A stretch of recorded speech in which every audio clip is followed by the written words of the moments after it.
Olá, eu sou o professor Márcio Miguel e hoje vamos falar da Guerra dos Bárbaros, que também tem outros nomes. Pode ser conhecida como Confederação dos Cariris, Guerra do Açu ou Guerra do Recôncavo. Para que a gente possa conhecer um pouco melhor, vamos começar com algumas definições. Primeira definição: no sertão da região Nordeste, quando a coroa portuguesa atacou e massacrou povos indígenas como os cariris, os paicus, os canidés e os tacarubá, para garantir a posse de todo o território nordestino depois do fim da União Ibérica. A União Ibérica acaba coincidindo com a saída dos holandeses do Nordeste brasileiro. Essa é a primeira definição.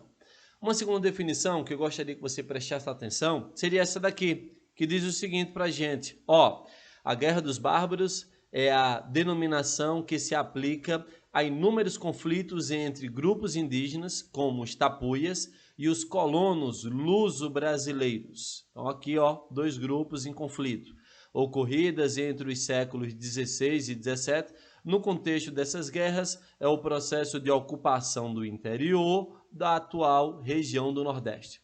Então, se você prestar atenção, as palavras-chave nesse momento chamado Guerra dos Bárbaros seria o processo de interiorização do Nordeste e um conflito direto entre os indígenas, que nessa segunda definição recebeu o nome de tapuia. Lembre que a palavra tapuia significa língua travada. E você tem do outro lado o grupo dos portugueses, tá certo? Vamos conhecer um pouco melhor dessa história. Vamos aqui para um resumo. Ao que ele fala: o povoamento do sertão só começou a se intensificar por conta da invasão holandesa. Expulso os holandeses, duas grandes tarefas para as quais se voltaram os governadores, as câmaras e os senhores de engenhos. Primeiro, destruição do quilombo dos Palmares. Você deve lembrar que com a expulsão, aliás, com a chegada dos holandeses e a guerra de conquista, você teve a fuga de muitos negros, formando aí um dos principais quilombos, que seria o dos Palmares. E temos também o processo de interiorização dos indígenas, que vão ser chamados de Guerra aos Tapuia Confederados, tá? Então você vai ter essa primeira formatação. Bom, as causas. Observe que o principal ponto seria a expansão da pecuária. Teremos outros fatores, que você vai bem observar, mas esse vai ser um dos principais. Sobre as terras dos índios, a resistência de indígenas à dominação portuguesa. E aí, claro, entre os conflitos, que foram muitos, vamos dar destaque a dois: a Guerra do Recôncavo, que ocorreu na Bahia, e a Guerra do Açu. Lembrando, existem várias outras guerras que está englobando dentro do que nós chamamos de Guerra dos Bárbaros. E aí, claro, sobre o Recôncavo, você vai ver 3 pontos: a Guerra de Orobó, a Guerra de Aporá e a Guerra no São Francisco. E aí, claro, como consequência, você deve pontuar as seguintes questões. Primeiro, desbravamento territorial da capitania, totalmente percorrida, tá? E explorada, que até então você não tinha. Você deve perceber que 100 anos depois da chegada de Duarte Coelho, o povoamento das terras pernambucanas concentrava-se na região litoral mata. Aí os colonizadores portugueses e seus descendentes fundaram vilas, povoados e engenhos. O interior nessa época era praticamente desabitado, tá certo?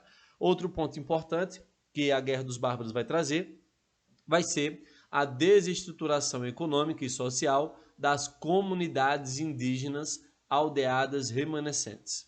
Outro ponto vai ser o extermínio de quase todas as nações indígenas do interior do estado. Outro ponto de destaque vai ser a fuga dos sobreviventes para estados vizinhos. E, por último, temos aí o povoamento do sertão como principal destaque, tá bom? Então aqui você tem um resumo sobre a Guerra dos Bárbaros. Vamos conhecer melhor um pouco dessa guerra. A primeira pergunta é: quem eram os bárbaros cariris? Pessoal, os cariris habitavam inicialmente o litoral nordestino, do Maranhão ao sul da Bahia.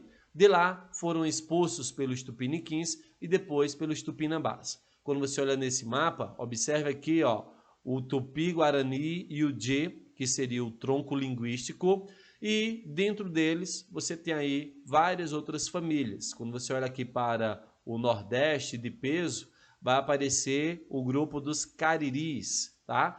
Pontuando o nosso interior.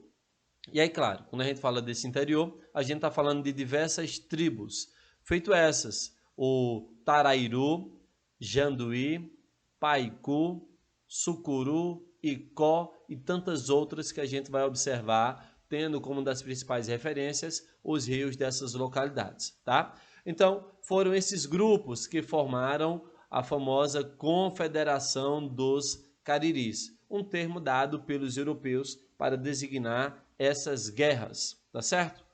Pois então, identificado agora quem seriam esses bárbaros, que seria esse conjunto de povos indígenas que ocupam o interior, observe então que a conquista do interior pernambucano vai se dar justamente por diversos fatores. Lembrando, começa a ganhar peso com a invasão dos holandeses.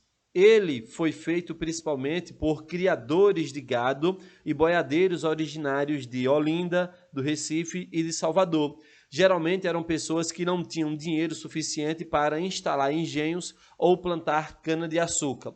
Além da atividade pecuária, havia também em muitas dessas pessoas a esperança de encontrar ouro, prata e pedras preciosas. Então, como você pode observar aqui no mapa, você tem a setinha falando sobre a expansão da pecuária, tendo aqui como referência Pernambuco, Olinda, Paraíba e vários outros pontos de povoamento, tá bom? Então, quando você olha aqui para esse outro mapa, você percebe que a penetração do sertão se deu principalmente pelos vales dos rios Açu, Apoti-Mossoró e Jaguaribe. Para facilitar o nosso entendimento nesse mapa, se liga nessa região que está de vermelho e observe ela amplificada. Aqui, ó, Rio Mossoró, Apoti, você tem o Rio Jaguaribe aqui acima, tá bom? Você vai ter ainda aqui o Rio Ceará-Mirim como destaque e tantos outros rios que vão dar destaque a essas bacias, tá?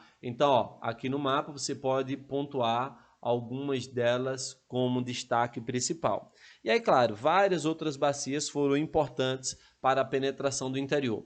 Você tem, no caso daqui, tanto ao norte quanto ao sul, ao Rio São Francisco, como o principal destaque de conquista do interior. A atividade pecuária sempre esteve ligada a esse movimento, tá certo?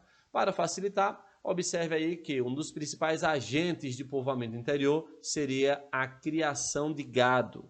Pessoal, no início da colonização, a criação de gado era feita nos vales litorâneos, próximo aos engenhos, mas aí o gado se transformou num problema. Além de invadir e estragar os canaviais, ocupava o espaço de terras férteis, próprias para o plantio de cana. Por isso, a atividade pecuária deslocou-se para o sertão.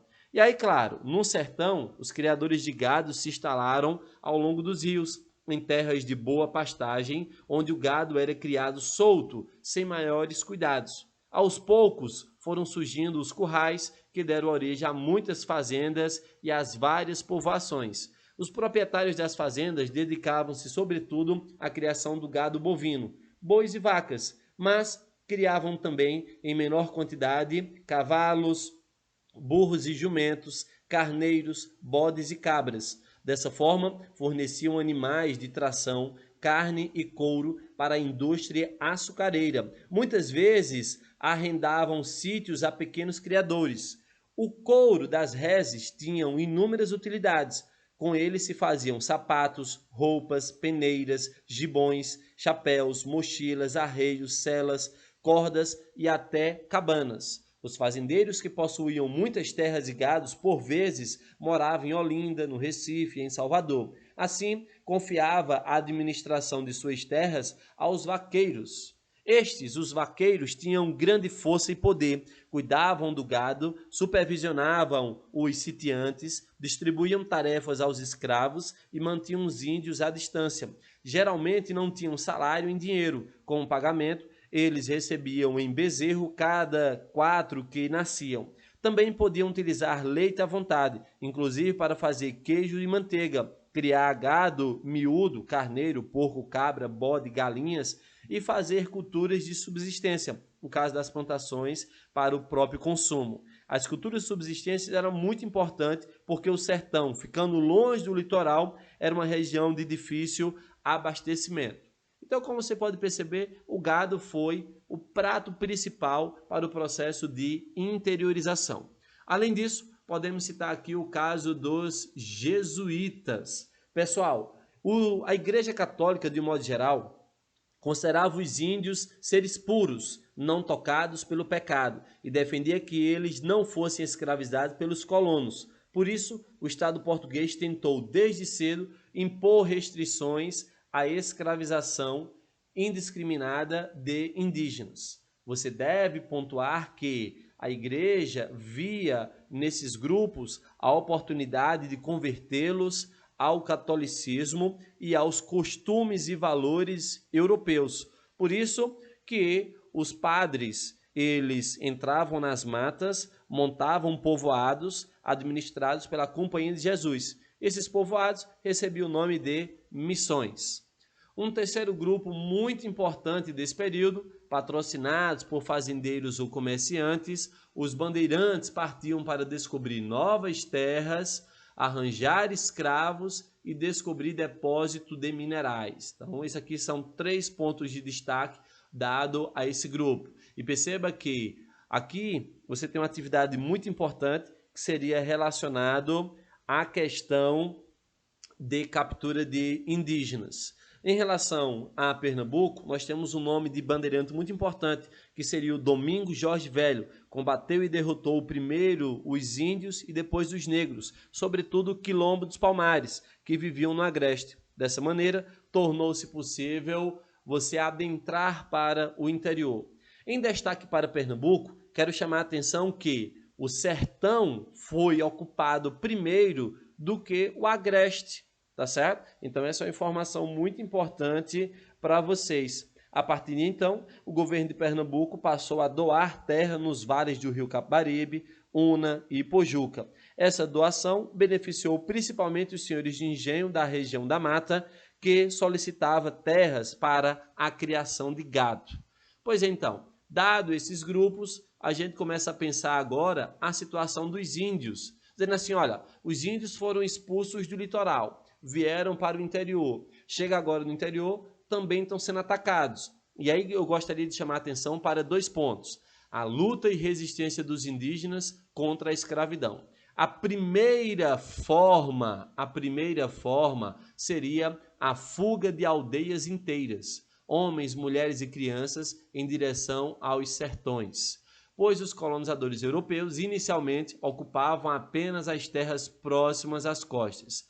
E aí, claro, a gente tem que pontuar, primeiro, as vantagens disso, que seria evitar o confronto e permitir pôr a salvo toda a aldeia, tá? E você tem também a desvantagem, mudar-se para uma região estranha aos indígenas fugitivos, o que exigia adaptações muitas vezes difíceis no modo de vida e nas tradições desses grupos. E aí, claro, tudo isso vai partir para a gente para uma segunda opção de luta e resistência, tá? Observe que o processo de resistência inicialmente foi a fuga.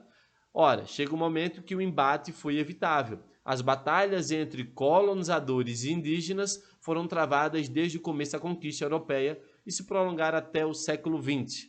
Nesse caso, é nesse momento de guerra que damos início ao nosso primeiro episódio chamado de Guerra do Açu. Pessoal, perceba que os índios armados pelos holandeses, mesmo antes da expulsão, eles já tentavam conciliar em alguns pontos. Perceba os rios como principal destaque nesse momento, em especial 3, né? Rio Apoti-Mossoró, o rio Açu-Piranhas e o rio Ceará-Mirim. Nesse Açu-Piranhas, perceba que atacam fazendas de gado, incendiando-as, matam gado, vaqueiro, agricultores. E aí, claro, os indígenas eles tentam resistir e manter a posse da terra a todo custo. E aí, claro, uma vez os holandeses sendo expulsos, a conquista do interior ela acaba sendo inevitável. No caso aqui, vamos já destacar a capitania do Rio Grande do Norte, tá? Que era comandada e coordenada por Pernambuco. E perceba que o gado e todo o processo de interiorização dado por jesuítas, pelos bandeirantes, vão marcar por esse processo. E aí, claro, nós temos aqui o primeiro nome, tá? Seria o Antônio Vaz Godin. Ele aposta que os moradores voltam para as fazendas e roças, tá? E temos aqui o retorno da colonização. Então, esse primeiro aqui, donatário, já vai partir para a proposta de Sesmarias. E aí, claro, outro nome de destaque seria o Antônio de Baz Rego. Nesse período, ele vai trazer a colonização para o sertão através da pecuária. E aí, claro, o conflito foi inevitável entre os colonizadores e os índios potiguares e cariris, como a gente já pontuou. Para vocês terem uma ideia, a gente vai ter esse mapa aqui que vai pontuar a questão das sesmarias, tá? Doação de terra concedido a Domingos Fernandes de Araújo. Temos aqui ó, o Teodócio de Rocha, o Gonçalo Leitão Arnoso e Manuel Rodrigues da Rocha. E observe aqui, ó, por essas referências, onde cada grupo desse ficava, tendo os rios como principais destaque nessas regiões, tá? Observe que eu estou circulando aqui, ó, Jaguaribe, Mossoró, Açu, Ceará, Mirim. E aí, claro, a política de distribuição de terra, ela vai ser muito forte. Perceba, grandes senhores de capitanias adjacentes, soldados que combateram os holandeses, que é o caso do Domingos Jorge Velho, tá? Ele ganhou uma série de capitanias e sesmarias. E aí, claro, a resistência foi inevitável. Índios mortos e escravizados. E aqui temos essa carta régia que vai pontuar a guerra contra os bárbaros. Pessoal, aqui a gente tem uma coisa muito importante para você dar destaque. Segundo as ordens da coroa portuguesa, os povos nativos que cooperassem com os colonizadores estariam livres de se tornarem escravos. Os colonos só podiam escravizar, isto é, só estavam autorizados a escravizar os indígenas que atacassem os núcleos de colonização, gerando o que os colonizadores classificam como guerra justa, isto é, que tivessem como alvo indígenas hostis à colonização e à dominação portuguesa. Então, essa Dona Luísa, ela manda uma carta pensando justamente essa ideia de guerra justa, tá certo? E aí, claro, aqui você vai replicar esse modelo para outros locais. Veja, a Guerra do Recôncavo, como você pode observar nesse mapa aqui, ó, a localidade onde a gente está falando, ganhando destaque aqui para a sua ampliação, você vai ter o quê? A Guerra do Orobó, Aporá, São Francisco, tendo todos eles a mesma referência que a gente viu até agora, tá? Os indígenas querendo manter o controle da terra, os portugueses querendo colonizar todas essas regiões, e aí, claro, o conflito foi inevitável entre esses dois modelos, levando ao extermínio de muitos indígenas. E aí a gente começa a pensar como tudo isso terminou. Ora, nós tivemos vários tratados de paz, vários. Aqui eu vou trazer um relato de uma situação. Perceba que o chefe dos canidés, dos janduís, fizeram um acordo que nós chamamos aqui ó, de primeiro tratado de paz entre colonizadores indígenas na América Portuguesa. Através desse tratado, ficava estabelecida uma aliança entre portugueses e janduís, de forma que estes se comprometiam a fornecer 5.000 guerreiros para lutar junto aos portugueses contra invasores europeus ou tribos hostis. Lembrando, tribos hostis levava à guerra justa, que seria a escravização dos indígenas. Em troca, receberiam a garantia de uma área de 10 léguas quadradas e sua liberdade. Apesar de terem se comprometer a fornecer um determinado número de trabalhadores para as fazendas de gado. Então perceba aqui ó, a economia que estava no interior. E tendo como referência esse acordo, a liberdade e, claro, a um pedaço de terra nesse momento aqui. Tá bom? Espero que tenham entendido. Abraço a todos!